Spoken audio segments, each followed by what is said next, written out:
Talk with সিরাজের এখনকার আলোচনায় আপনাদের সঙ্গে আছি আমি সিরাজুল ইসলাম। দর্শক, গুরুত্বপূর্ণ তিনটি টপিক নিয়ে আজকে কথা বলবো। একটা হচ্ছে ইসরায়েল নাকি ইরানের উপরে একতরফা হামলা চালানোর পরিকল্পনা করছে। এদিকে মার্কিন প্রেসিডেন্ট ডোনাল্ড ট্রাম্প তার একান্ত কর্মকর্তাদেরকে বলেছেন, ইরানের সাথে যদি হরমুজ প্রণালী নিয়ে চুক্তি হয়, অর্থাৎ ইরান যদি হরমুজ প্রণালী খুলে দেয়, তাহলে পরমাণু চুক্তি ছাড়াই তিনি যুদ্ধ বন্ধ করে ফিরে যাবেন। শুধু তাই না, তিনি একই সাথে বিজয় ঘোষণা করার পরিকল্পনা করছেন। এদিকে ইরানের পররাষ্ট্রমন্ত্রী আব্বাস আরাকচি বলেছেন, যতক্ষণ পর্যন্ত না আমেরিকা ইসলামাবাদ সমঝোতা স্মারক লঙ্ঘন বন্ধ করবে, ততক্ষণ পর্যন্ত তার সাথে কোনো আলোচনা নেই। এদিকে ইরানের প্রেসিডেন্ট মাসুদ পেজেশকিয়ান ইরানের সর্বোচ্চ নেতা আয়াতুল্লাহ মুজতবা খামেনির সাথে প্রথমবারের মতো দেখা করেছেন। সুপ্রিয় দর্শক, এই বিষয়গুলো নিয়েই এখনকার আলোচনায় বিস্তারিত কথা বলবো। আশা করি আলোচনাটি ভালো লাগবে এবং আপনারা শেষ পর্যন্ত সঙ্গে থাকবেন। আলোচনাটা যদি ভালো লাগে তাহলে লাইক, কমেন্ট, শেয়ার করবেন এবং চ্যানেলটি সাবস্ক্রাইব করে প্লিজ সাথেই থাকবেন। দর্শক, চলুন বিস্তারিত আলোচনা করি। প্রথম যে বিষয়টি আমি উল্লেখ করেছিলাম সেটি হচ্ছে ইসরায়েল নাকি ইরানের উপরে একতরফা হামলা চালানোর চিন্তা করছে। এই আলোচনায় ঢোকার আগে আমি আপনাদেরকে একটু বলে রাখি, সেপ্টেম্বরেই কিন্তু ইসরায়েলে নির্বাচন। সেই নির্বাচনে যদি নেতানিয়াহুকে ক্ষমতায় আসতে হয়, তাহলে একের পর এক যুদ্ধের ভেতরে থাকতে হবে এবং তাকে ইসরায়েলের লোকজনের কাছে দেখাতে হবে যে নেতানিয়াহু ছাড়া ইসরায়েলে আর কোনো লোক নেই, যে ব্যক্তি ইরান এবং হামাস, হিজবুল্লাহ সবার সাথে শেষ পর্যন্ত লড়াই করে যাচ্ছে। এই বিষয়টা ইসরায়েলের জনগণের সামনে তুলে ধরে ভোট ভিক্ষা করবেন এবং তিনি নির্বাচনী বৈতরণী পার হওয়ার চেষ্টা করবেন। তা দিয়ে তিনি আসলে পার হতে পারবেন কি পারবেন না সেটা পরের কথা, বাট তার ফিলসফিটা, তার মেন্টালিটিটা এইরকম। এবার আমরা মূল কথায় যাই। আমি এই কথা কেন বললাম এই কারণে যে যেখানে আমেরিকা ইরানের সাথে যুদ্ধে পারেনি, মোটামুটিভাবে পরিষ্কার, তো সেখানে নেতানিয়াহু বলছে যে তারা এককভাবে ইরানের উপর হামলা চালাবে, সেই পরিকল্পনা নাকি করছে। এটা কি সম্ভব? ইসরায়েলি গণমাধ্যম বলছে কথাটা। ইরান তো সবসময় বলে আমেরিকা যদি ইসরায়েলের পাশে না থাকে তাহলে এক সপ্তাহ তো টিকবে না ইসরায়েল ইরানের সামনে। এবং আমরা মধ্যপ্রাচ্যের যে যুদ্ধ গেল তাতে তো কম বেশি আমরা দেখতে পেয়েছি কি পরিস্থিতি। সেক্ষেত্রে এই আসন্ন নির্বাচনের আগে যদি নেতানিয়াহুর সরকার ইরানের সাথে নতুন করে যুদ্ধে জড়িয়ে পড়ে, তাহলে হয়তোবা বড় রকমের একটা প্রভাব পড়বে ইসরায়েলের নির্বাচনে তো বটেই, এবং নেতানিয়াহুর ক্ষমতার ভাগ্যে যে কি আছে তা বলা যায় না। আমার কাছে ব্যক্তিগতভাবে মনে হচ্ছে যে এই ধরনের যুদ্ধে যদি জড়ায় তাহলে ভয়াবহ রকমের ক্ষয়ক্ষতির মুখে পড়বে ইসরায়েল, আমার কাছে মনে হচ্ছে। কারণ এতদিন যে যুদ্ধ করেছে আমেরিকা ইসরায়েল মিলে ইরানের বিরুদ্ধে, সেই সময় মধ্যপ্রাচ্যের বহু দেশে আমেরিকার ক্ষেপণাস্ত্র প্রতিরক্ষা ব্যবস্থা ছিল, অনেক দেশের ছিল। তারা এগুলোকে, ইরানের ক্ষেপণাস্ত্র, ড্রোন, এগুলোকে ধ্বংস করার চেষ্টা করেছে, ইন্টারসেপ্ট করার চেষ্টা করেছে। এখন কি ক্রাইসিস সেটা তো আমরা কম বেশি সবাই জানতেই পারছি। সেই জায়গায় নেতানিয়াহু যদি ইরানের সাথে যুদ্ধে জড়িয়ে পড়ে, তাহলে পরিণতি সম্ভবত অনেক বেশি ভয়াবহ হতে পারে। আমার কাছে মনে হয় যে ইরান সেটাকে সুযোগ হিসেবেও গ্রহণ করতে পারে। দেখা যাক কি হয়, আদৌ তারা এই ধরনের হামলায় জড়ায় কিনা। এদিকে ইরান বলেছে, ইরানের পররাষ্ট্রমন্ত্রী সাইয়েদ আব্বাস আরাকচি, গতকালকে থেকে তো শুরু হয়েছে ইরানের পক্ষ থেকে বিভিন্ন রকমের শর্ত দেয়া। অনেকগুলো শর্ত আমেরিকাকে দেওয়া হয়েছে যে এই শর্তগুলো পূরণ না করা পর্যন্ত হরমুজ প্রণালী খোলা হবে না। আজকে ইরানের পররাষ্ট্রমন্ত্রী আব্বাস আরাকচি বলেছেন যে যতক্ষণ পর্যন্ত আমেরিকা ইসলামাবাদ সমঝোতা স্মারক মেনে না চলবে, অর্থাৎ ওইগুলো লঙ্ঘন বন্ধ না করবে, ততক্ষণ পর্যন্ত আমেরিকার সাথে কোনো আলোচনা নেই।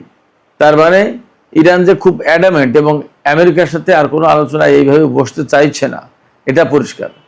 এবং ইরান যে কথা বলছে সেটা হচ্ছে এই যে ইসলামাবাদ সমঝোতা স্মারক সই হয়েছিল পাকিস্তান, তুরস্ক, কাতার সবার চেষ্টা প্রচেষ্টায় এবং বেশ খানিকটা আলাপ আলোচনা দেন দরবারের পর, এই আলাপ আলোচনা দেন দরবারের পর যখন আমেরিকা সেই সমঝোতায় সই করলো, ইরান সই করলো, তার অল্প কয়েকদিনের ভেতরেই তারা সেই সমঝোতা লঙ্ঘন করলো, ইরানের উপর হামলা চালালো, আবার সেই নৌ অবরোধ আরোপ করলো, নিষেধাজ্ঞা আরোপ করলো, সম্পদ, বিদেশি সম্পদ ছাড় দিল না, কোনো কিছু করলো না, সমঝোতায় যা যা বলা ছিল তার কিছুই করলো না।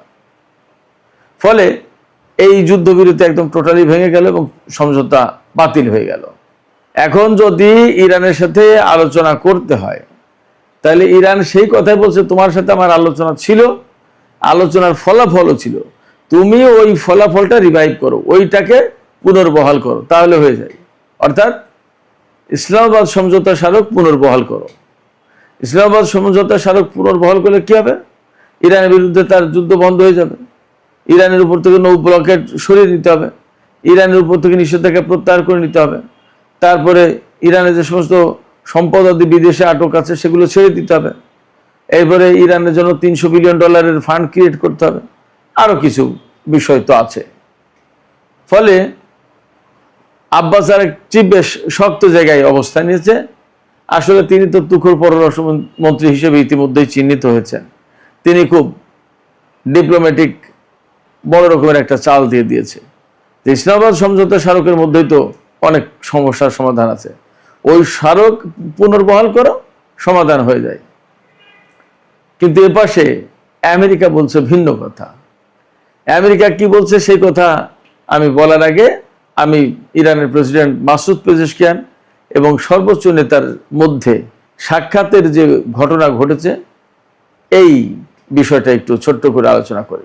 আমরা সবাই জানি যে 40 দিনের যুদ্ধে ইরান এবং ইসরায়েলের হামলার একেবারে প্রথম দিনেই ইরানের সাবেক সর্বোচ্চ নেতা আয়াতুল্লাহ আলী খামেনি তিনি শহীদ হন এবং তার কিছুদিন পরে ইরানের সর্বোচ্চ নেতা হিসেবে আয়াতুল্লাহ আলী খামেনির বড় ছেলে সৈয়দ মুস্তফা খামেনিকে নিয়োগ দেওয়া হয়েছে।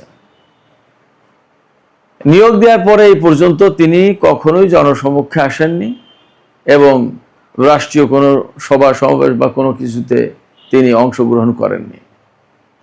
আজকে প্রথমবারের মতো ইরানের প্রেসিডেন্ট ডক্টর মাসুদ পেজেশকিয়ানের সাথে সর্বোচ্চ নেতার সাক্ষাৎ হয়েছে। মাসুদ পেজেশকিয়ান গিয়েছিলেন সর্বোচ্চ নেতার সাথে সাক্ষাৎ করতে। সেই সাক্ষাতে ইরানের বিভিন্ন বিষয় নিয়ে আলাপ হয়েছে। সাক্ষাৎ কেন তিনি আজকে করতে গেলেন সেটা এই কারণে যে ইরানের প্রেসিডেন্ট হিসেবে নির্বাচিত হয়েছিলেন মাসুদ পেজেশকিয়ান 2024 সালের জুলাই মাসে এবং তিনি ক্ষমতায় বসেছিলেন জুলাই মাসেই। জুলাই মাস পার হলো, 2 বছর চলে গেল, তৃতীয় বছরে তার ক্ষমতার মেয়াদ শুরু হলো। সেই জায়গা থেকে অর্থাৎ তৃতীয় বছরে পা দিলে দ্বিতীয় বর্ষপূর্তি কমপ্লিট হয়ে গেল। এই উপলক্ষে তিনি সর্বোচ্চ নেতার সাথে আলাপ করেছেন, কথা বলেছেন।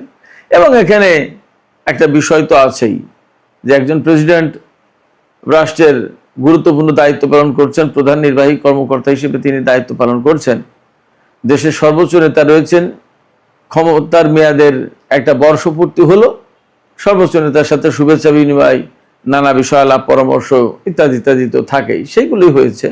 দেশের উন্নয়ন নিয়ে কথা বলেছেন, সংকট সমস্যা নিয়ে কথা বলেছেন, অর্থনৈতিক উন্নতি অগ্রগতি বিভিন্ন পরিকল্পনা এ সমস্ত নিয়ে কথা বলেছেন, মুদ্রার মান কিভাবে ধরে রাখা যায়, জনজীবনের সুখ শান্তি স্বাভাবিক অবস্থা কিভাবে ফিরে আনা যায়, এরপরে মূল্যস্ফীতি মুদ্রাস্ফীতি এগুলো কিভাবে কন্ট্রোল করা যায়, কমানো যায়, নানান বিষয়ে কথা বলেছেন।